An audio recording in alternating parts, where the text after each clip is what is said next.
Hello and welcome to One United. My name is Paritosh Joshi, and along with me are two famous gentlemen who haven't been on the channel for a long while now, Wali Siddiqui and Anshuman Joshi together. There'll be another special guest joining us who occasionally shows up in guest appearances. We'll catch up with him in a while. But we are here to talk about the 1-0 win at Old Trafford against Crystal Palace. Ralf Ragnick's era begins at Old Trafford. It was a good performance. It was a very positive performance from Manchester United. A clean sheet at Old Trafford after long, and we're here to talk about it. First of all, Wali, welcome to the channel after long. Anshuman, welcome to you after a very long time. How are you feeling about United? I'll ask to you first. Well, there's not, I don't know, to be very honest, like what direction we are going in. I think it's certainly interesting that we have been able to, that first of all, that we have chosen to bring Ranić on board, and second of all, that the direction we are taking with his interim role and his consultancy. So it's an interesting period. That is the very least I can say. Currently, very bubbly, obviously, with the result that we have 3 points in the bag. Let's hope the good form continues, is what is really what all I can say. And it was interesting to see how United performed tactically, and it can only go better from here. So let's hope that continues. Yeah, it can only get better as every Manchester United fan hopes. Wali, how are you feeling? You didn't watch the whole game. You watched around 65, 66 minutes. How did you feel? Because that was probably the best football we played in the game. How did you feel about it? I think I was actually quite impressed by it. The first 45 minutes, in fact, the first 30 minutes was, I think, the best football that we've played this season. The reason why I say that was because we had total control. And I feel that if we took our chances in those first 30, 35 minutes, we would have ended the game right there and then. It would have been 2-0 or 3-0 up, and we would have been quite comfortable.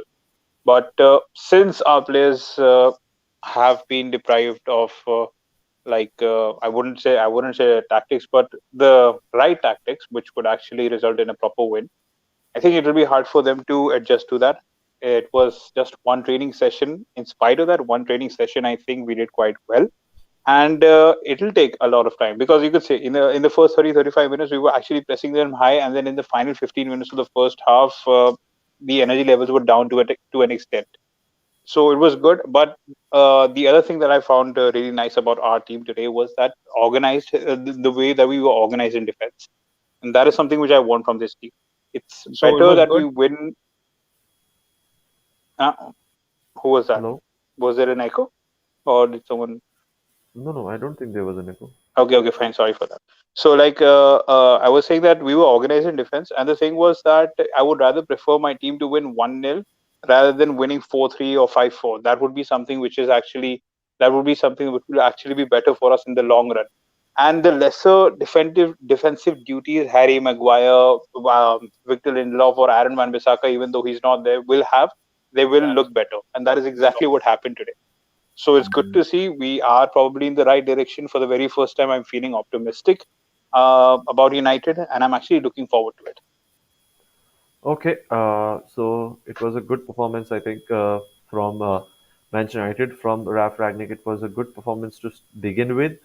I just hope this positive trend continues and the team is able to perform well. Because the last time somebody implemented the press in the Premier League was Jurgen Klopp, and he found it quite hard in the beginning because the pace at which he tried bringing the players to, it was physically harder on them. And as the games went forward, players started to get injured. He was depleted in his resources, and that could very well happen with Manchester United. Some of our key players could get injured because there are players who have been almost burnt out for the past 2 years. Someone like Bruno Fernandes, someone like even Harry Maguire. We have seen that it is quite essential for us to play these kind of players.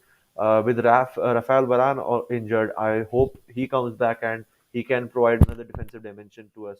So that is also going to be crucial, that how Ralf Ragnick manages the players as well. Absolutely. And Anshuman, you want to add something on that, or Anshuman, are you I still with think he's us? not there. Uh, Another thing which I liked here today. In fact, not today. For the last 3 or 4 games, it's been Fred. I think we have to talk about him as well. Yeah, the form that he's been going through, especially after Solskjaer left. I'm not saying that it's because of that, but I don't know. Somehow he's getting into the groove, and he's pressing high. He's winning the ball. He's intercepting the ball. His distribution has been decent enough, and he even scored a goal today. So, and a banger of a goal. So it's good to see him back in action. And we already predicted this, all of us, as well as the rest of the United fan base, that if there is anyone who would actually thrive under this system, it's actually Fred. But never did we know that it would be this quick. And I think he's going to be our most important player for the times to come.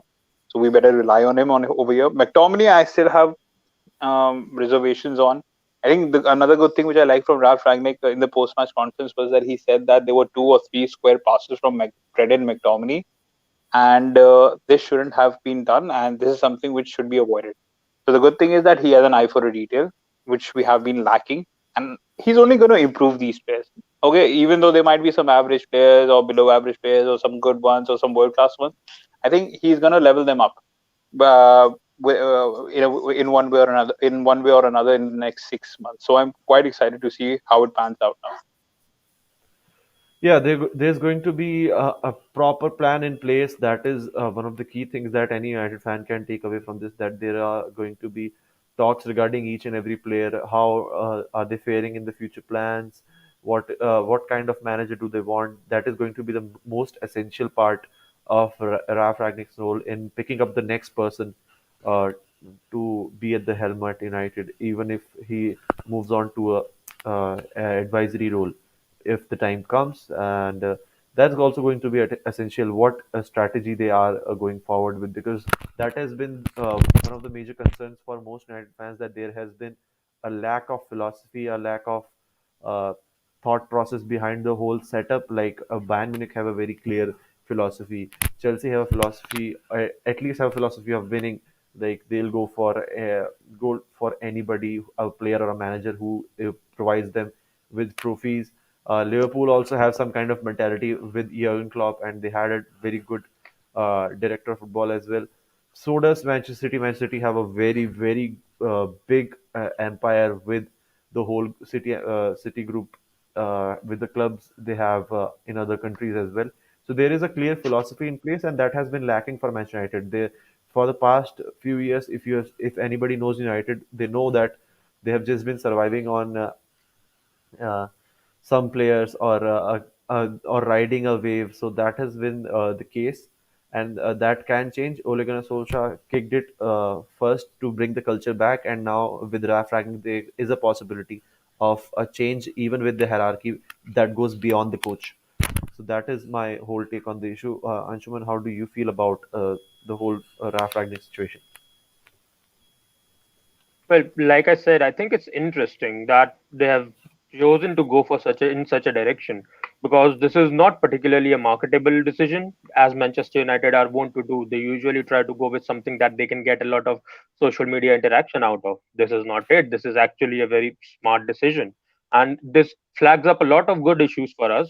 The fact that Richard Arnold, the assumed successor and the future executive vice chairman, now when Ed Woodward leaves, was directly included in this, involved in the all of these talks, which means that he's also a person who is not from a footballing background.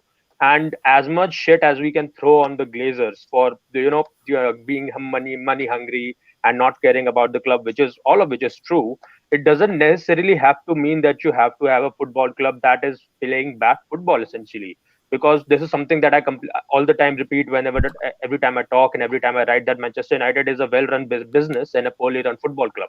And the reason for that is Ed Woodward, the guy that the Glazers have chosen to run the whole thing in their stead, is a very good businessman. But his issues have always been that he has always chosen to do the footballing side of things himself as well. And in the over the past decade, he has very perfectly demonstrated that that is not something he's good at, and that's fine. There are things you're good at, and there are things you're not good at. He's very good on the business side of things, which is why a decade later, since Sir Alex's retirement, now that Manchester United are all but a mediocre team, we are still considered one of the high best clubs on the planet. We still have we still rank very high when it comes to revenue and everything. So but he deserves a Even lot with of credit for that. even But with the name. even with the credibility the name has, many players still Yeah, want to play for Manchester United, even with the kind because of it is Manchester United. even with the kind of Yeah, so he deserves. trophy that Yeah, we have had. Yes. yeah. So But Woodward deserves credit don't for that, but he also needs to deserve the blame for not being able to realize that he's not a footballing person. He's not have been able to learn anything from And this football, won't anything last if related to football. and this won't last if there are no trophies. If you don't succeed on the pitch, there's only so much you can get out of the hype or the Yeah, fan base yeah, that they have. yeah. This is something we discussed last season as well, and I remember saying this, that at the end of the day, if you are a business, your product has to be top notch for your business to be successful, and United's products is their football.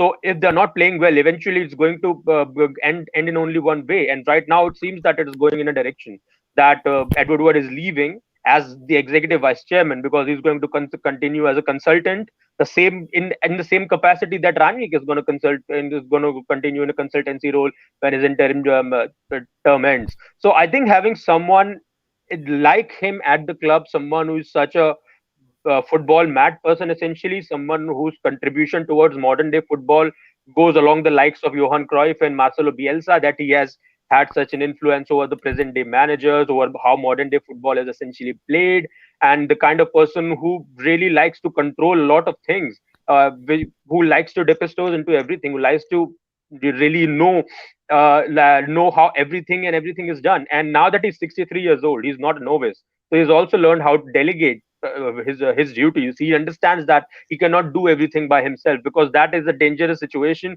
for any institution. That if entirety of your success it depends on one person, then you are in a very precarious predicament. So he is here not just to do his thing. He is here to install a framework at Manchester United that hasn't been there essentially. So he's here to install that framework, so when he's gone, it can work in his stead, so that Manchester United finally has a structure on the footballing side. We have the business side covered. I have no issues with the business side. We are doing fine. But footballing side really needed a work. This is the discussion we have had back in There is this 2014 when there Moyes is was sacked, in 16 when Louis Van Gaal was sacked and Mourinho was sacked. Now that's Solskjaer sacked. So it's a continuous discussion, and which is why Ralf Rangnick's selection as the interim boss and a future consultant is an there's interesting decision by Manchester United. How that plays out will be interesting to see. there's this there's this statement that I've heard often in the music industry as well, that there is business because of the art. The art is not because of Yeah. the business. So that is the case. There is business because of the football. The football is not because of the business, and that is the case. I have a special guest for you guys. There is the manager of Manchester United with us today, with his name being quoted as Raf Goat in the emoji. Goat nahi There is bhai, dear. it's a go. It's a deer. Okay, I didn't see clearly. Sorry. Okay, so a hope there are no deer with Salman Khan fans here. uh, yeah, a lot of him. Uh, and a very agitated one at that, a very emotional fan at that. Quite happy with the performance he is, because he has seen a United without Ole Gunnar Solskjaer after long. So, how are you feeling, Ekis, about the performance, the 1-0 win at Best Old Trafford? performance, right? I guess. I certainly loved watching them today for a change. I mean, Hmm. at any point, I did not think we were threatened. I agree they had some dangerous attacks, but it was not like the ones that we have been seeing under Ole. So I was really, really liking the playing style. At every time we did get the second balls, we did get the loose ball. We did everything we could today. Even though some people have criticism of Ronaldo, how he didn't play well, but I thought he did everything what the manager did tell him, except scoring goals, which is fine. It happens. So I think it was no, if not a five-star performance, maybe a 4.5. But I think I liked everything today, and however they played. So it was a good performance for from every Manchester United fan, but for Akis, it was a performance he will cherish in his I later think years, this thinking is about the when Ralf Rangnick first step. played his first ever, first ever managed his first ever game at United. So that was the kind of performance But he let's really not let's perfectly not had. get carried away, because I think under Ole, when he became the interim manager, we did have We won similar 10 on a trot, man. instances. We won Uh, 10 on a 13 trot. games unbeaten. we 10 were on a trot, unbeaten, we but won. we did play like this as well. So let's not get carried away like how I did get in the WhatsApp group.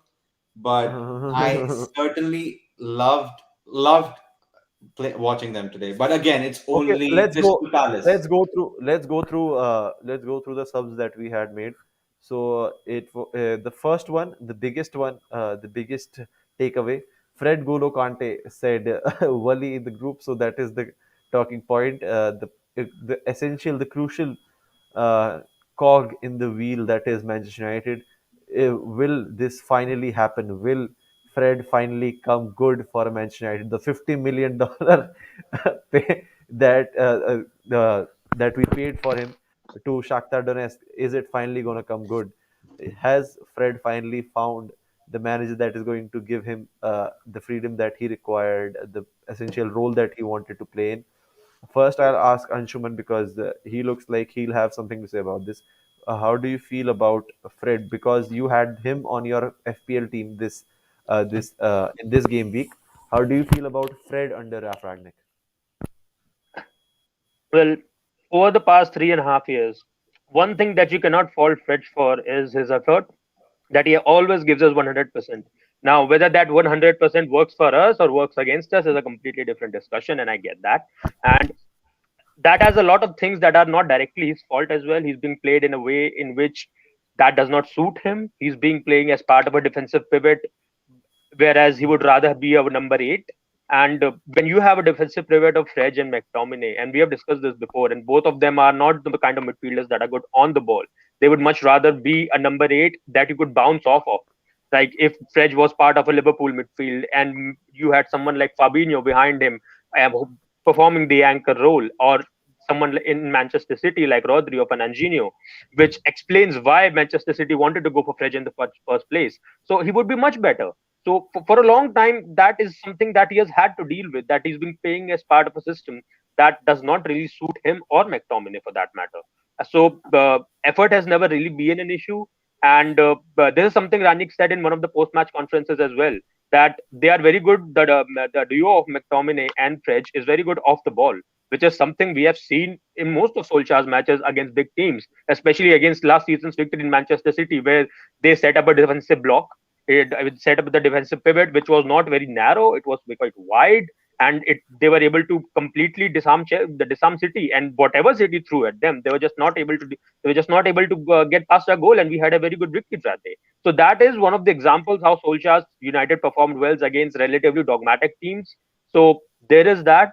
But on when United are a kind of team that are supposed to be competing at the very top, and this is not the defensive pivot you should be having if you are a team trying to be at the very best. So this was a dysfunctional midfield. We still have a dysfunctional midfield, which is one of the things I really am looking forward to see how Ranik deals with now that he has to deal with it.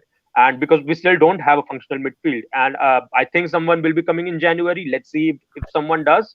I think it will be good for us only. And look, There is this name. Fred There's this name from Leipzig being associated because he has Haidara. some. Yeah. Do you think will he solve our problem, or do you think he is the right person, or I will he have be to a be honest problem that later? I haven't really Yeah. heard a lot about him. Yeah. But Yeah. given the Speak. fact that Rani essentially created the Red Bull empire from the ground up, he knows the players there. He knows the player person, but to a certain extent that he understands that this will be the kind of fit that Manchester United need in the midfield. Essentially, good on the ball midfielders, the kinds we were going after. Saul Niguez, the Hoven Neves, that those were the kind of midfielders we were going for. Those were the kind of midfielders that we needed, and those were the kind of midfielders that we did not get in the end, which was quite frustrating the way the transfer window ended. I didn't. But enough about that. I didn't quite understand Chelsea's approach as well. They bought Saul Niguez, and he's They didn't buy him, nowhere. They loaned him. Loaned him. Yeah, they loaned him, loaned and they him. are apparently sending him back as well. Yeah, they are apparently sending him back Mhm. without using him. Because I think the So I first game he played, he was disastrous in that game, and I he don't He came. got think subbed in the first half. Tuchel has been very impressed by him. Tuchel's not impressed with no, him, and and he's I rather also more I said one impressed thing. with the likes of Ruben Loftus-Cheek. And he's looking at the situation, and he's like, Ruben Loftus-Cheek is performing well. There's Kovacic, there's already Conte, there's already Conor Jorginho, Gallagher, who's performing well for Crystal Palace, who seems like a potential option. And there's Billy Gilmore at Jorginho, Norwich City, who's or performing well. uh, So you don't really, if you already have these options on your books, why go for someone I who's think clearly I not able think to adapt quickly to the league? I think it was more of preventing other clubs from buying Saul Niguez uh, rather than Chelsea wanting him desperately, because it Well, was a Chelsea are known for long. opportunistic buys, so yeah, that uh, there's a very good chance that happens. Mm. So I think it was more of like blocking other teams to complete their proper squad rather than Chelsea, because Chelsea have more than enough midfielders in their squad to challenge for two, three trophies at a time. They had a very, very loaded midfield. So that was the. I was quite surprised with them being associated heavily when they started getting started getting serious that Saul Niguez could very well finally end up at Chelsea, and I was very surprised by that. And you can see why because now he's not able to play and he'll be going back. Also, the fact that he was very desperate to move away from Madrid as well. He was very if the last few weeks of his transfer were to be noted, he was very desperate to leave Atletico Madrid. So I don't think he'll be very easily welcome back as well. So it's a very Also, Atletico Madrid did not really want him anyway because his performances had been dropped, and Simeone was using him as a left wing back, in which he was Mhm. not particularly bad, but he already had options. So Atletico were also looking for to get rid of him in certain way because they have And better midfielders get now. some money and get some money. Yeah. I will talk about this other Atletico Madrid and other stuff somewhere else, because Atletico Madrid, they also are a very curious case. There was this midfielder Koke who played for them, who captained them, and he had this one breakthrough season where Atletico Madrid reached the Champions League final, and his performances haven't been the same since then. I don't think he has reached the similar levels he reached that level that particular season, but that is a topic for another day. We'll talk about the clean sheet at Old Trafford now, and a clean sheet for David De Gea. So this is crucial because it has been a long time coming for David De Gea. A long-awaited clean sheet at Old Trafford. How do you feel about it, Akis? I'll ask you first. Clean sheet I for think he's Maguire as well. fantastic. He should have had clean sheets probably in 10 of the other games if we'd had a proper defense, or if like Varane was fit.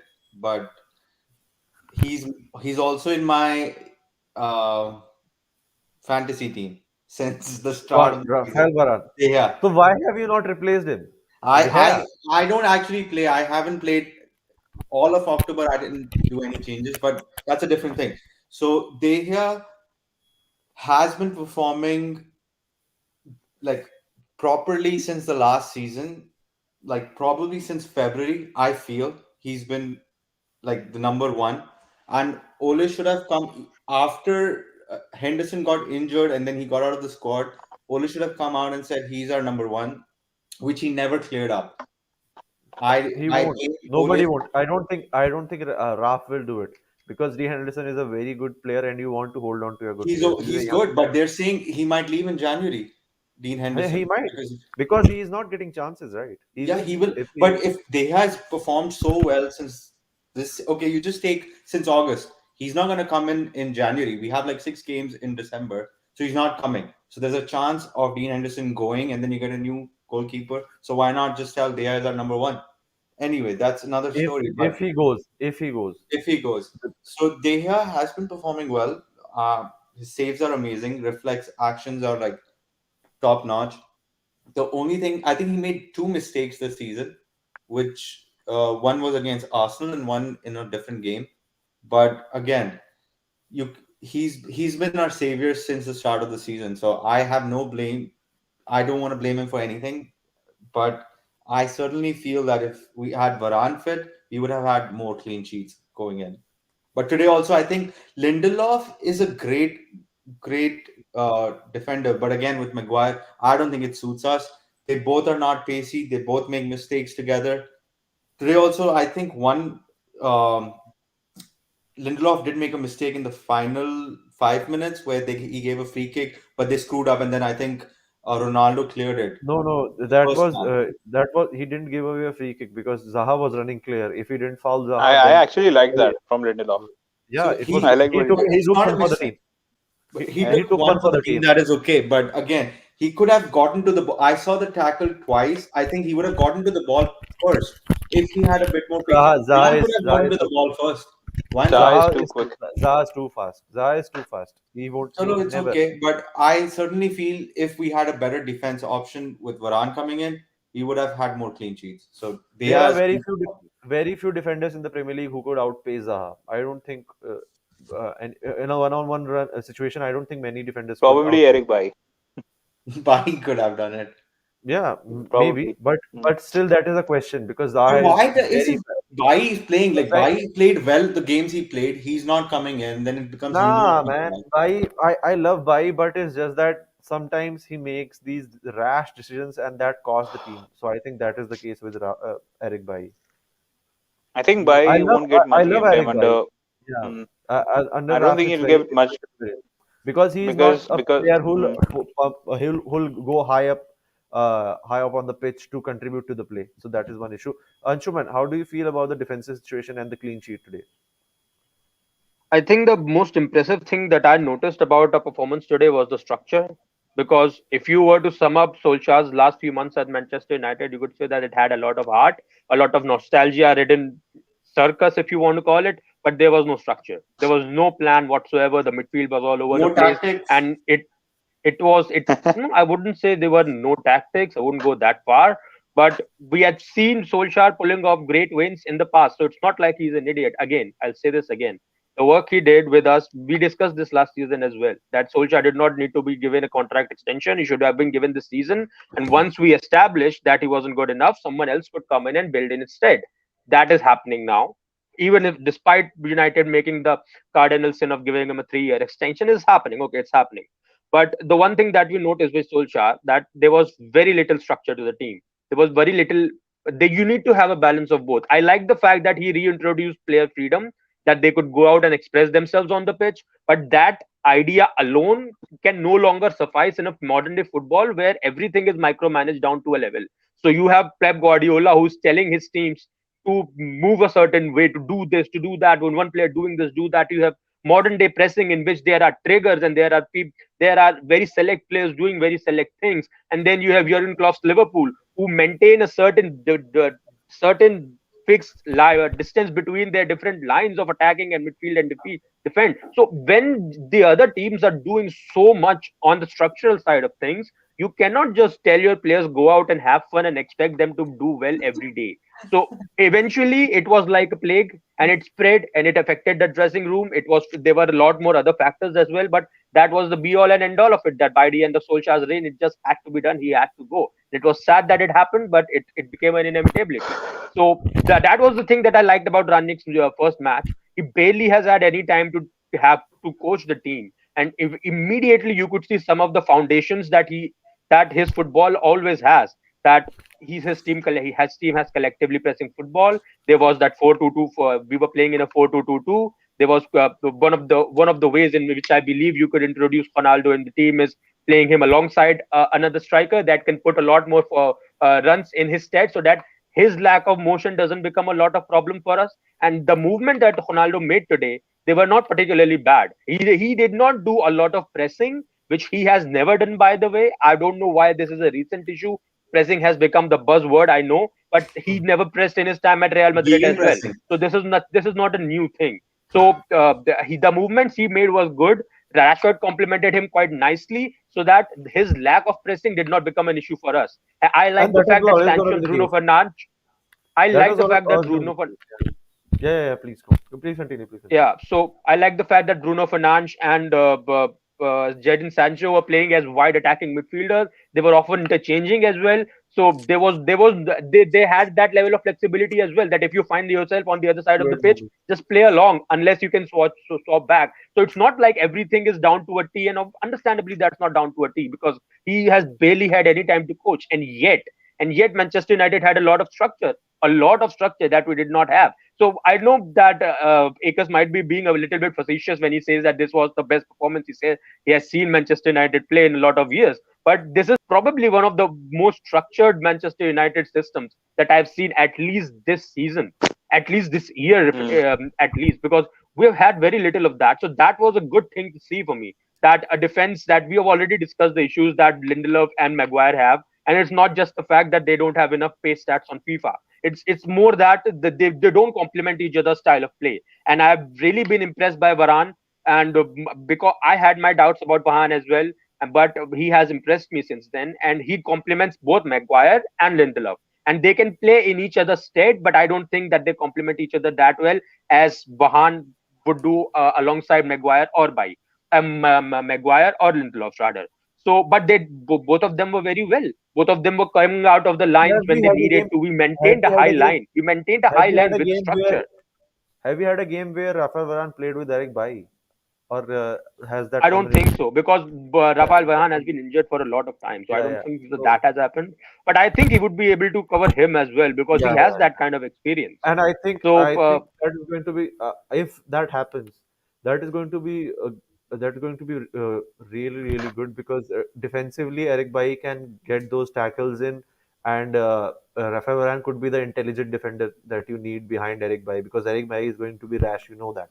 So that is one he actually, combination I'll Bai put. surprisingly sometimes has a lot of composure in the penalty box when he makes those turnarounds. He's very good at Mm. that, but he also Mm. has an error in him. So if he does one of the two of those two things good, So he's they'll be gonna Rafael lay Varane. out a hand randomly. Yeah, there'll be something randomly that he does. That is why So I he want has that Rafael error Varane to in bring him. the composure. So that's why I want Yeah, Rafael Varane, the composure, the experience that he brings in with him, to complement Eric that is Bailly's an interesting prospect. That's an yeah. interesting prospect, yes. That So can the that fact that we should maintained a high line and the fact that the high line defense contained Maguire and Lindelof and we did not have a problem. Granted, it was Crystal Palace, and Crystal Palace is a counter-attacking team. They play well football. They are able to move the ball around nicely under Patrick Vieira, especially under but they Vieira. were Yes. not able to do much of that today. So the way we contained them, the way Ralf Rangnick's Manchester United pressed the fullbacks down the flank using the touch line as another side of the as to their advantage is something also running sides are known to do. So all of this, the foundational parts, I think there will be different formations. There have to be different formations. I think Ralf Rangnick is smart enough to know that. I think that, but given the limited time he had, I think he put out a team. The team perfect. It focused a lot on what Oli has told him as well. He talked a lot about Oli in pre and post match conferences, whatever he has told him, which is why I think Fred were again part of the defensive pivot today. And yeah, all in all, great structure, great performance. I'm really happy for Fred that he got his goal because I think he gets a lot of abuse for a lot of things that he really doesn't warrant a lot of abuse. But I think it's very customary in these days of social media to just abuse every player, even Harry Maguire and Luke Shaw and all those issues that used to come up with them from 2 3 years ago are coming up Yeah, again. So it's just a thing, it happens. But I'm just very happy for Fred that he was able to get his goal, he was able to put in a good performance. And he's someone who I think if we can get a good midfielder in the team that can be good on the ball, that Fred can bounce off of, then his industry can become very crucial to how Manchester United play in a structural way. And I'm really interesting to see how Ranić deals with that. So that is interesting things to look forward to, and it was a good performance overall. yeah. It was a good performance. We were talked about Eric Bailly and Rafael Varane together. I'd also be willing to bet on the fact that when Rafael Varane enters the fray, that we can move away from the double pivot, and there could be a lot more involvement from someone like Van de Beek, with Fred being the essential presser, with playing three at the back, the two wide backs. That could be one of the formations that Raf Ragnick uses. I loved the fact that how wide we played.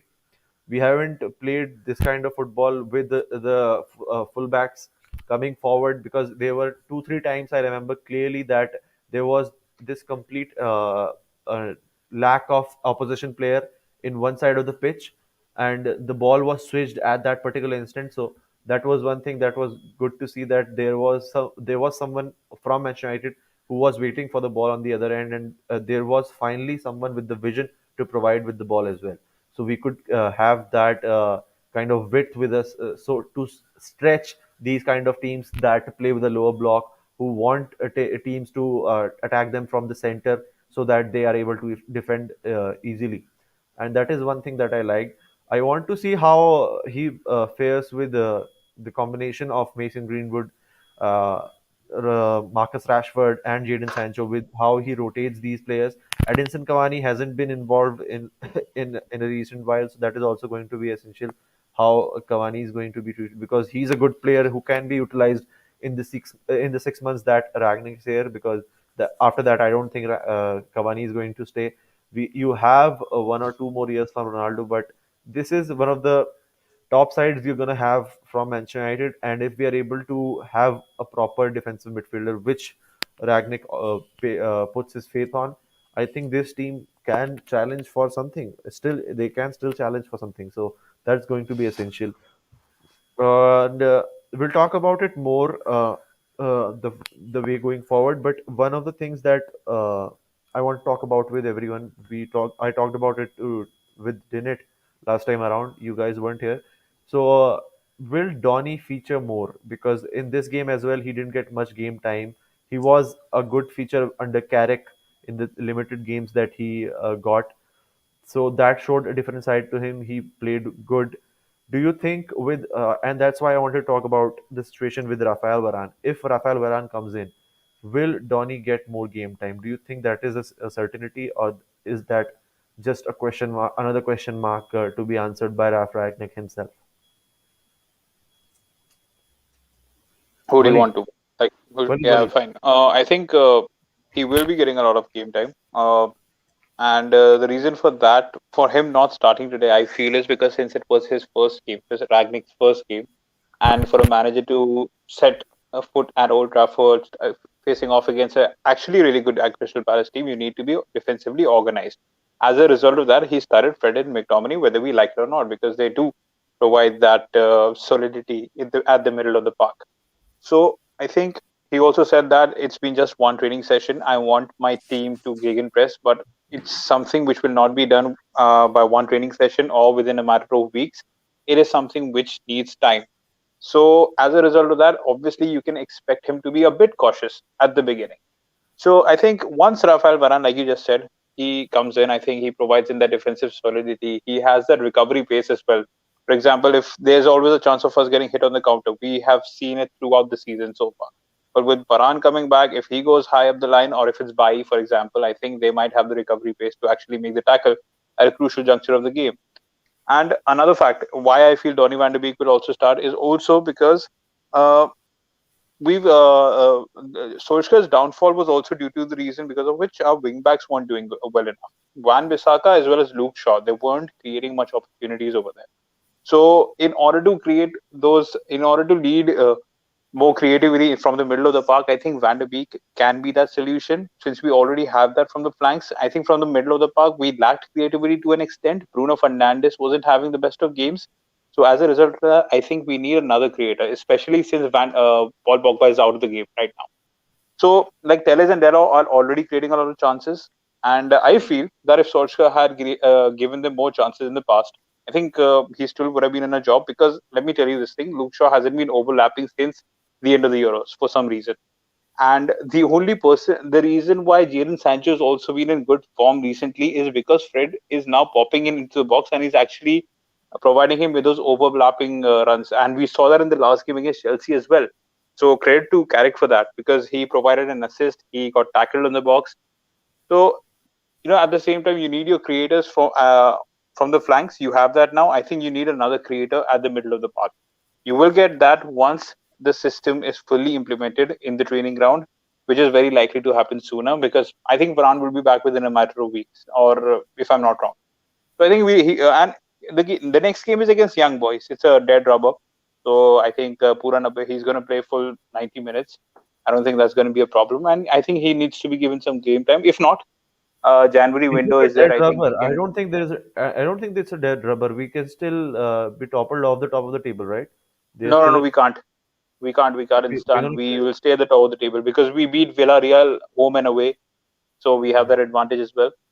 So there's no chance of us going down. So it's a dead rubber. It's better to start. And another factor where why we should credit Ralf Rangnick over here is that it took him one training session to assess that Anthony Ilanga is actually a very good player who can work off his system really well. And we've seen that in the past as well. Whenever in those limited appearances we've seen Anthony Ilanga, he's actually worked his socks off. The last time we Hmm. saw him was against West Ham in the Carabao Cup, and he was actually running his socks off. And it Hmm. took him 70 minutes to sub him on. And I'm Hmm. a little bit worried for Rashford because I think he's still not fit for some reason. And Ilanga has impressed him a lot. You never know. There might be a lot of No, I don't. shuffling. There might be a lot of changes. I I don't think think Marcus Amad Diallo will Rashford also. it I don't know. is He's not looking fit. He's just not that looking as he fit as. just that he's not getting the assist and the goals doesn't mean he's not performing well. If you see his No, runs, not because of the for, assistant for, goals. I know he does that, but I'm just talking about. his runs are back.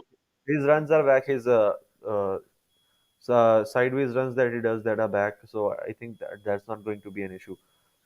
Marcus I, Rashford could come good for. I think he'll do one well under Ragnick's system. Ragnick's system. I think Rashford is a really good player, and he'll do really well under that system. Amad Diallo might also get a lot of game time because he was there in the matchday squad as well. So there are quite a few players, and I'm actually quite excited to see as to what he does over here. And yes, I think Van der Beek, he's too good of a player to be dropped from by Ralf Ragnick. I think he's going to get at least more opportunities than what he got with Ole Gunnar Solskjaer. That I can guarantee. So it's going to be exciting.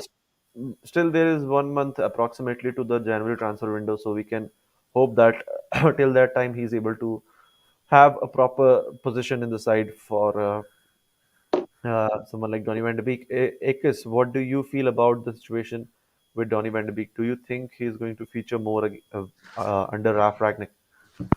I certainly feel he will because today was Ragnick's first game, so he didn't want to make any changes. Like how you come into a company as a manager, you don't want to make any changes to upset anybody. He just wanted to get into the flow of. I think he played the exact same lineup what Carrick played against Arsenal, so he did not want to change anything in that matter. But I certainly feel McTominay is the one he might sacrifice with. He might try Donny in that position. You guys feel that he might drop Bruno somewhere down the line because he's also been struggling instead of Donny. Like I'm He, asking all three of he you. In might some because games, that's what in he did. some games, in some games, it could be a possibility. Because Hmm. Bruno is, I think the thing with Bruno is that he is trying too much to play along with Ronaldo rather than being Bruno himself. So that could be changed with Donny van de Beek coming in, where he tries to express himself rather than being someone who tries to always get the ball to Ronaldo. Because that has been the case that I think Bruno is guilty of for a few games now.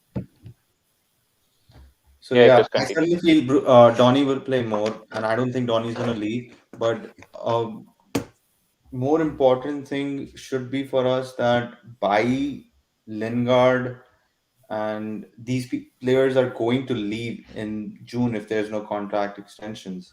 So I think that's what his main concern will be. I think Lingard is going to end up leaving, but I think we should give Bai at least a year or a 2 year contract for him to stay because it's very difficult to find a defender at that price in the market who is also ready to be on the bench. So But I he's I, ha- played I have very well. He's played I have a very well question for for player on I the have a bench. question for all three of you. Like about the season. The question is that like what are your expectations now for the season ahead? Do you think that obviously the Premier League is gone, so top four at most, Right I now, think. there's no. This I don't think this is the time to assess that. I think we No, should give it so let me till finish. January. Let me finish. So This question should be asked around January. Don't yeah, ask let this. me finish. Let's just say that we do well in the Champions League, we reach the semi-finals, and we finish in the top four. Would you, as Ed Woodward, give Ralph Ragnick a permanent? Like I don't know. No, There were talks from Fabrizio Romano that he would actually he might want the permanent job as well as a manager. I'm not too sure about no, it. no. I But don't would want that. you? I don't want that. I don't want that. I don't want that. I don't want that just for the similar reason that everybody didn't want Ole Gunnar Solskjaer to be given this 3 year contract. I think if you have a plan in place, you should follow through. If there's a plan in place from for him to get the 6 months done and get the new man in, he should be at the job only if we are not able to get the targets that we are going for. That is, I think Pochettino uh, or Ten Hag. That Ten these Hag. are the two managers that are coming forward, and I specifically want Ten Hag. If someone else is coming in, if we are not able to get, I don't want Pochettino, and I have my reasons for it. If we, I'll specifically pinpoint to Ten Hag. If we are not able to get Ten Hag, then there is a chance we might get someone else, uh, and someone uh, who has Ralf Ragnick's mindset in his coaching, and who can build on from where Ralf Ragnick leaves. Else, I don't think Ralf Ragnick should be staying, even if he performs well. I don't think, even if he wins a trophy and we are able to get the manager that we wanted, I think we should go for the manager that we want. To be fair, I would be more excited with him being upstairs Yeah, rather than yeah, him managing. And yeah, Anshuman, yeah. what about Because you? What do you? I think there needs to be a footballing brain upstairs. Well, for starters, I don't think Ed Woodward has any say in this because at the end of the season he'll be leaving and he'll be joining a consultant role. Hmm. So the task of choosing the manager falls on Ralf Rangnick, and he's been saying this from day one that if things turn out too well or if things turn out a certain way, I could continue. He's not denying this, which is different from Solskjaer because he was just supposed to be a caretaker. He was just supposed to come here, cheer everyone up, do the thing, and United would go in the back, revamp their structure, and hire the right manager, which they did not do. Fine, that has happened. Nothing can be done now. What is in front of us right now is a 6 month interim job, and Ranick is going to do that. And right now, the idea is, as Paritosh has already said, that to get someone like Eric Ten Hag or Pochettino. Pochettino is more likely because his situation in Paris is already very tenuous. He's not liking the atmosphere there. His family still lives in London. He would much rather be in England right now. And if Manchester United came calling, he would not be able to refuse them. And unlike before his PSG term, he actually has won trophies now. So albeit it is with Paris Saint-Germain, it's still trophy. So he has that off his back now. And the thing about Eric Ten Hag is interesting because if you look at for the whole Ajax system is a very well structured hierarchy and everything. They have a footballing school. It's an institution. Johan Cruyff built that from the ground up. They are revered for that. They are known for that. And what we have seen in the recent years that this particular Ajax bunch of players, Van de Beek, Matthias de Ligt, Frankie de Jong, they have taken their time to get used to the new surroundings wherever they've gone. Frankie de Jong is doing well at Barca. He hasn't exploded. Matthias de Ligt is doing well at Juve. He hasn't exploded. The same goes for Van de Beek. He has had a harder time given that Solskjaer has really not given him any chances. So these players have had a hard time. So I think it's hard to expect Eric Ten Hag to come here and uproot everything and start building Manchester United anew if he does not find any kind of structure that he's been known to work at Ajax. And if that doesn't happen, I don't think Eric Ten Hag would be a success. So let's see what Ralf Rangnick does structure-wise behind the scenes. Everything depends on let's see what happens over the next 6 months. And I will not be surprised if someone like Ralph Hasenhüttl were to come in at Manchester United because he's part of the Red Bull Red network. He's someone again who is one of the many managers that were influenced by Ralf Rangnick in his time in football over the past 40 years. And the whole point of bringing Ralf Rangnick is to make decisions that are actually football wise and not particularly marketable decisions. Like Manchester United have been buying players. They essentially bought Cristiano Ronaldo back not because he was a good footballing option, but because they wanted to sell more T-shirts. They wanted to make more TikTok videos about it. That is what it was all about. So this we are trying, at least in theory, we are trying to shift from that and make more football-wise decisions essentially. So it will. It was Let's rather see what than image happens. Is all we controversion. can say. I don't think it was TikTok views. It It was was all the of image. that. It was all of that. It had everything to do with marketability and Manchester United's Hmm. reputation as a brand. But footballing wise, that was not a decision to be made. And this is about like I said with Ralph Hasenhüttl, it may not excite Manchester United fans because they will But immediately say he's not doing yeah, very well at Southampton. But then Ralph Rangnick would say, look, I've seen him work at Leipzig. He ended second against Bayern, who win every single year. He's a mm, team if given the right kind of players. He's the manager given the right kind of players. He can do very well. And the players that are going to come in, hopefully, at least I hope this, that the players are going to come in are going to be some that may not be very exciting names. Like when Arsenal side Takehiro Tomiyasu at the end of the transfer window everyone was laughing at them. Essentially, were like, "What kind of player have you bought? You just brought from Yeah, Serie A, random club. Why have you brought him? No name, nothing. He's a functional player. He was supposed to fit in a role, and he's doing fantastic as far as Arsenal are concerned in their own system, in the state they are at. He's doing very well. So that is the kind of signings that we need to look for as well. Functional over marketability. So that is my hopes with what Rangnick does. And like Wally said, I also expect him to move and do a consultant job rather than continue doing this manager bit no matter what happens at the end of the season, because I want to see him set a framework at United. I want to see long term planning, and which has never been there. So let's hope that happens, and let's hope that we get a right manager in that Rangnick believes will do a good job at us. And a it also footballing depends mind what kind in of. the hierarchy. A footballing mind in Yeah, the yeah, hierarchy. That yeah. is what Because every the fan. business side we have covered. The business side we have covered. Richard Arnold has a background in business. Ed Woodward, who's going to continue as a consultant, he has done a fantastic job from the business point of view. He's going to be supporting Richard Arnold from that end, and Ralf Rangnick will be providing his knowledge to the likes of John Murtaugh, Darren Fletcher, and Kieran McKenna, who's in the coaching staff, and who are at very nascent stages. And that is an issue that we have had with Solskjaer as well, that there were too many people just learning on the job, and someone had to be there who knew how to got shit done. And now we have that in Ralf Rangnick. So we expect that to happen. Now, will the Glazers and Ed Woodward give him the kind of autonomy that he desires, that he needs to do his thing? Now, it remains to be seen. We'll see what happens. But so far, it's a very interesting thing that United have done in bringing Ralph in, It's a good and first that's all step. I can That's say. all I can. That's all we can say. It's a good first step. Let's see how we climb. I think Yeah, that's the best way to put it. It's yeah. a good first step. It's a great first step, but let's see how it happens. I think we should give it a month. Uh, uh, I think January transfer window is going to be crucial. How the players are managed, then we'll be able to assess the situation better. Because this is not the And time. like Akers said, on that point, like Akers said, one of the major mistakes we made in the summer transfer window was not selling our players who are in Yeah, the yeah, last days of the definitely. contract. To the likes of Lingard, Mata, and Paul Pogba, who I've said since last year he should be sold, no matter what his performances are, no matter what your opinion of his performances is, no matter what kind of personality you think it is. It's a footballing wise decision to let him go, and now we are losing him for free. And if we don't lose him for free, Mino Raiola will convince us to get him on a bumper contract, a contract that we should not be handing out to him. So Manchester United have big decisions to make in the January transfer window. It's not going to be a light one. Yeah, not going to be a light one, and it's better that Ralf Ragnick is at the helm now to have a better understanding of the situation with a better experience of these kind of situations. So it's going to be essentially crucial for Manchester United and how they deal with this.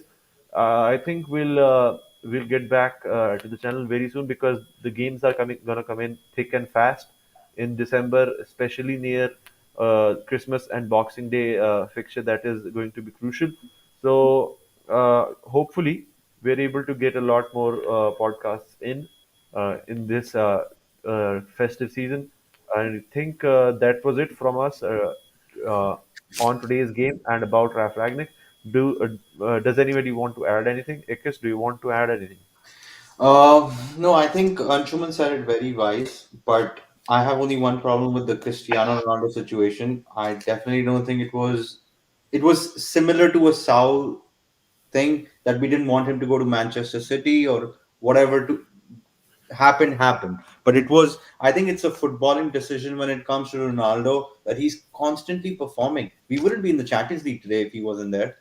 In hindsight, we wouldn't be there. Then we wouldn't. He has the highest Premier League goals for us. If Cavani got injured and Greenwood is also injured, who's scoring the goals for you? Bruno is having an off time. Who's up front? Cavani's been missing since the start of the year. The structure Cavani, the no, but, Cavani but played a there is an argument to be made that we wouldn't have to play this way if Ronaldo wasn't here. We would have played a lot differently if Ronaldo wasn't but here. I think we are playing. So, but that there is lots of ifs and buts. This is a very hypothetical situation. We'll talk But about it later. It's more about Raf Ragnick and other things. yeah, but now another thing that I wanted to add is about the manager situation. I don't particularly like how Poch is managing Paris because there are similar egos at United too. So he's gonna have It's a not different. his fault. It's not Poch's fault. Not just one ego. That's Ronaldo, and I I think can I Ronaldo is pressing high. Ronaldo I I think can he's give you better a also, than few Messi. I pointers think why he's not happy in Paris. If you want to extend the length of the Not podcast, I can about- give you a few It's not. reasons if you want to. No, it's not. It's not about the. I don't. Posh with Paris is not about the ego. It's about the work rate of the players, and I don't think he's gonna he's not have able a to get problem the of. best out of the best players. If Messi did, That's I think that. Messi did more pressing under Valverde than he's doing under Pochettino. It's not only Messi. It's Neymar as well. There are a lot of Mbappe, So other. then Mbappe, it's his Neymar, job to Messi. manage it. We're gonna get players like this. We're gonna have one marquee signing in the next year or two. Some players gonna come. You have Ronaldo standing there. He's gonna have a similar problem at United. At some point, he will. And if No, he's not no, able to he will not. convince No, he will not. Paris, This is if not a Galactico side. Listen, this Paris is is I think playing horrible football, the another Paris, reason. Pa- the Paris team that you have, that is once in a generation kind of situation that happens. That happened with Real Madrid with the Galactico side. This is not an everyday thing that you have Mbappe, Neymar, and Messi in one single team, and that is a situation that is not going to. This has failed earlier with Real Madrid buying every other top player. This will fail yet again because when you have players like these who are entitled and too many of them, always going to be a problem because they feel like they are the main man. Neymar feels like he's the main man. Mbappe feels like he's the main man. and Messi knows that he is the main man, and that is always going to be a problem with too one many of one one point cooks that Ega spoiled said, what was that under Valverde, Messi pressed a lot, but Valverde's midfield, if you look at it, I think he had Rakitic, Sergio Busquets, and Andres Iniesta. And you look at In one PSG's of the midfield, seasons, he it's a did not dead have midfield. Iniesta. He did not have I Iniesta in think the he. last season. Who was it I then? don't Who was it then? I Who It was was the third one? Rakitic, Does De anyone Jong, remember? and Busquets. So De they're Jong was actually not world there when class. Valverde was. He Who wasn't it there. must be Don't someone. think Who was so. it then? Does anyone Maybe I remember may have who it been was? half. Coutinho. But I think it was a much. The point is that it was a much more balanced defense in contrast to what PSG has right now. They have Idrissa Gueye, Ander Herrera. Ander Herrera, like with all due respect, like he Wijnaldum. was one of a really good midfielder for us. But at the same time, I don't think, given the star quality that PSG have, I think they need much better midfielders over there. And even if you look at the How do defense, you I think get better Thiago Silva was the midfielders? I best think defender. Paris is stacked at the centre back position. They're stacked in the attacking position. They're stacked in the midfield. They have It's not Fernandes. The They FIFA. have midfield and Don't. defense It's isn't not Wijnaldum. good. FIFA. It's not It's not FIFA. FIFA. Names don't make How teams. is it Names FIFA? don't. You have Paredes. You have Wijnaldum, who's giving you a CDM position. You have Herrera, who played the similar position in You've just United. said CDM. You Yeah, just demonstrated what Paritosh was trying to say. but that's what Wijnaldum played for Liverpool too. CM, CDM. That's No, he not did how not it is. play as a CDM. He He No, did used to not play play as with a CDM Fabinho for on the starters. right side. He, he's he was He on did the not right. play Fabinho as a was on the left. CDM for starters. He did not play as a Okay, CDM for you do Liverpool. CM, whatever. It is a defensive role that he had. Wijnaldum No, was a again, he defensive did not player. have a defensive role. He had a defensive He, role in he, Wijnaldum I played think a lot. he was as more of a going box to goal. box Wijnaldum He played had a a player. high similar line. role to Fred. No Simple. man, no. Wijnaldum is a very It's just different that player. it's just that Wijnaldum, Wijnaldum's work rate was so good Yeah, that he was everywhere. we And thought that he was a center defensive midfielder, but more often than not, we found him in the box more often for Liverpool. Wijnaldum played a very high line. Wijnaldum played a very high line. yeah, because it was Very a high line. different playing situation. I You think How have can a similar to CDM? How can a CDM play a very high line? He played almost like he, in the position where Bruno Fernandes plays. He also played. He played more of a Yaya Toure role than a CDM role. yeah, and Yaya Toure was Yaya Toure almost a was not a CDM. CDM. No, he was not a CDM. he How wasn't can he you call Yaya wasn't Yaya Toure Toure? also played as a box to box. CDM. He was a He little was He a was a box box to to defensive. box. box midfielder.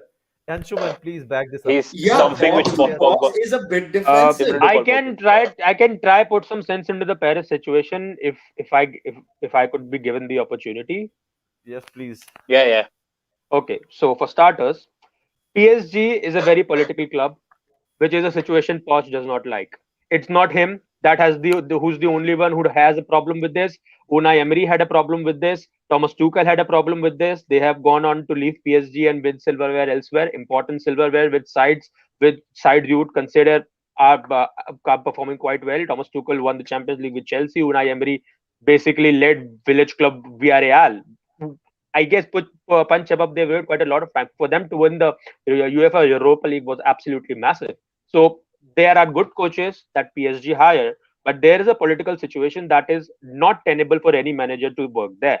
First, that is one point. That's just one point. The second point is that the sporting director, Leonardo, he has a reputation of just not being good, not being someone who anyone wants to work with.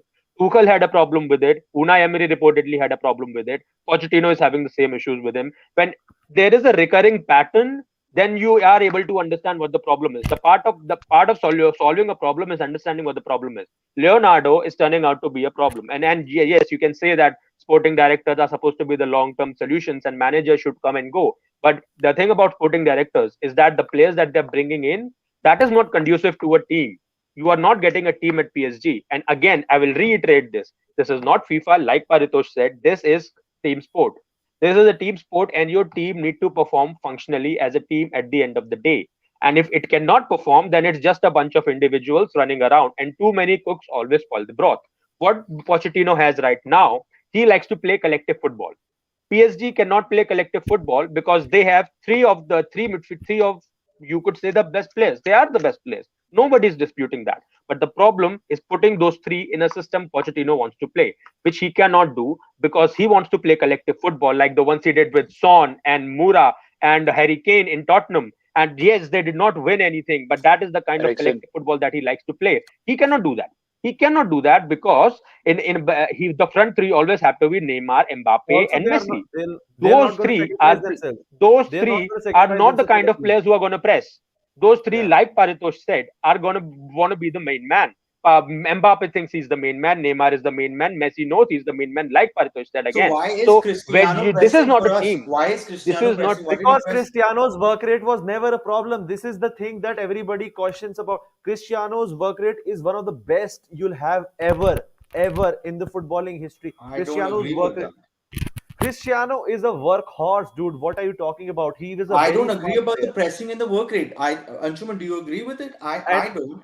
Wally, do you? Pressing does not Because equate work rate, by the way. work rate okay, is I'm not Just talking because about basically pressing. I'm talking about someone Yeah, he pressing pressing. does does. not. I told pressing. work rate work rate work rate signifies that he knows when to work hard and he'll work at exactly that moment. That is the work. Okay, And he he's is. so sharp, and he's so sharp that he knows the game so well. He has been in the game for so long that he knows exactly when he needs to work hard. Why do you think he reduces his body fat percentage and the muscle mass that he has every year? Because he knows he'll lose on speed if he doesn't go down in his muscle mass. And that is the kind of brain that goes behind Cristiano Ronaldo. Cristiano Ronaldo is not Messi, guaranteed. Messi has the technical ability of a god. That is guaranteed. Nobody else has that. True. But That's a good point. That's a very good point. what you get with A Cristiano thing is Ronaldo that is as an absolute beast mentality. The mentality that is proven to be a winner. He wants to win, and he'll go to any length physically possible to win. And that is what you get with Cristiano Ronaldo. You don't get with the last you two. don't get You know that with the Lionel Messi. You don't get that with the Neymar. You don't get that with Mbappe. Mbappe is already looking for a move to Real Madrid. He and by the end of it, Similar to end of Pogba. this, so Hmm. Pogba is not a top player. Are you No, I'm just telling you, Pogba? it's the same situation that we're facing with No, Pogba. no, no, no. Pogba is going. Pogba is going already. Okay, So he's going one way or the Mbappe other. is also going already. तो then you'll see. तो तू चाहता है posh तब तक manage करता रहे जब तक ये प्लेयर चले जाए. नहीं, पॉश मैं तो तो अभी सिर्फ बोल रहा हूँ अब कि they're facing the similar problem that they're no facing. तो पॉश तब No, आएगा ना we जब ये aren't. सब प्रॉब्लम A सॉल्व हो जाए. We are completely not. different situation. हाँ, From it's top very to bottom different. is a completely different situation. First of all, I Paris is owned by a Gulf state. They don't have an issue of money. They don't care less about whether Mbappe they also get also 300 the That million is for UEFA Mbappe that or is not. right.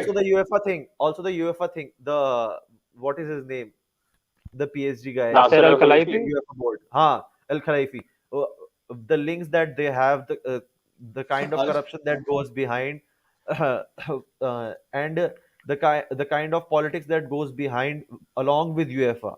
Everybody knows that PSG should have been banned, but they haven't been because of their economical activity, and they haven't been because of the reason that Al Khalifi is going forward with the kind of positions that he's going in UEFA.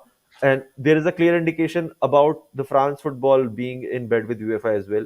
And that is not from one source. There are many sources that claim this time and again. So that there's this quote in English: "There is no smoke without the fire." So there should be something happening really wrong at PSG for everything to be pointing at wrong things with every manager. Like Anshuman said, that every manager is pointing at things that are going behind the curtains, which are not favoring football, which are favoring rather the economical ability of the club, the brand of the club.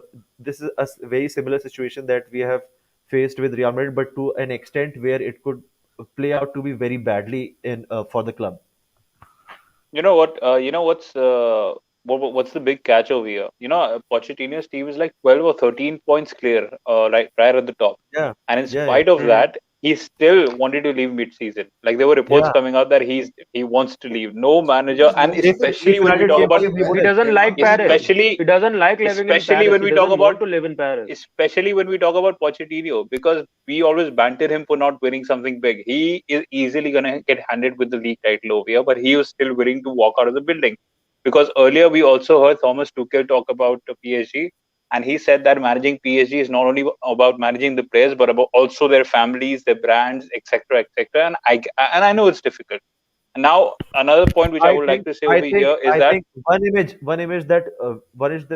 that could provide uh, some kind of you can say summary to the situation that PSG is. You remember, Thomas Tuchel broke his foot and he was on the yeah, pitch the next day with a cast on. yeah. With a cast on, he was ready to give this much to this club. And the player, I think there was this player who wasn't reporting, or somebody wasn't listening. And there was this image. I remember this very starkly. Anshuman, you can clarify if you remember this or not. There was this image that he was in the training ground on his crutches with a cast on, and there was this players who weren't listening, and Thomas Tuchel was walking away from the training pitch. Something like this was happening. If this is true or not, please. Dude, you look at I don't Neymar's remember example. this happening. I won't be surprised if it He did. I don't remember it be happening. Because I Neymar remember this always trending. Because I remember this Neymar trending, and always missed. Thomas Tuchel was very pissed off that this is happening. I think this was No, just so it's before a the it's a Champions League final as well. it, I think it's it a was just shady club, before the man. Champions League It's final a as well. shady club. So Like I said, to even to to Neymar even summarize it all, PSG have a dysfunctional team with a manager who does not want to play with that kind of football that they want them to play. They have basically bought a Harlem Globetrotters kind of team, and they're like, just do your thing. It doesn't happen like that. This is not FIFA again. So you cannot just buy every best player in the world and expect them to work together. You need to make a team. And the funny part is, PSG can still win the Champions League. They can, Yeah, because that kind of talent can take you to the final and can take you to the trophy, because Champions League is a knockout competition. You don't have to be consistently best day after day after day. You just have to be good on mm, that very day. And there are a lot of players in that team that are driven by wanting to win a Champions League. Messi is there. Neymar always is there. Mbappe would like to win that with PSG before he leaves off for Real Madrid. There are a lot of players in the background as well. Sergio Ramos has arrived, especially for that. Keylor Navas and Gigi Donnarumma have their thing going on in the background. So there are a lot of players with driven motivations. And if PSG as a club just want to win the Champions League, they do not give a shit about Liga at this moment, because they won it too many times. Although they would like to retake the title now that they currently don't have it, but they'll probably do, because as well he said, he's 12 points clear, and Lille are completely off the charts. They are not going to perform well. Their manager left. Christophe Galtier, he left for Nice. They are playing well. PSG are top. They're going to win the Liga. There is no discussion about He's that. gonna win. Angel They care Gomez about is the also Champions Win with League. Liga. They can. Angel They Gomez. can win. Angel Gomez is with He's on the Lille. books of Yeah, Lille. I think he was at Bovista, but I think this season yeah. he's playing for Lille. I think he's He's playing playing for for Lille Lille, this I season. think. Yeah, he's playing for Mhm. Lille. yeah. So that is one Just team that is just doing good. Kato by I Kato. think I think we'll cut this short, and we'll have Manchester United. We'll talk about Manchester United later on. We'll talk about PSG some other time. But I think that was enough for today's podcast. It was me, Paritosh Joshi, Anshuman Joshi, Ekas Singh, who disguised himself as Raf, which nobody saw coming. Wali Siddiqui with the podcast. See you guys really, really soon.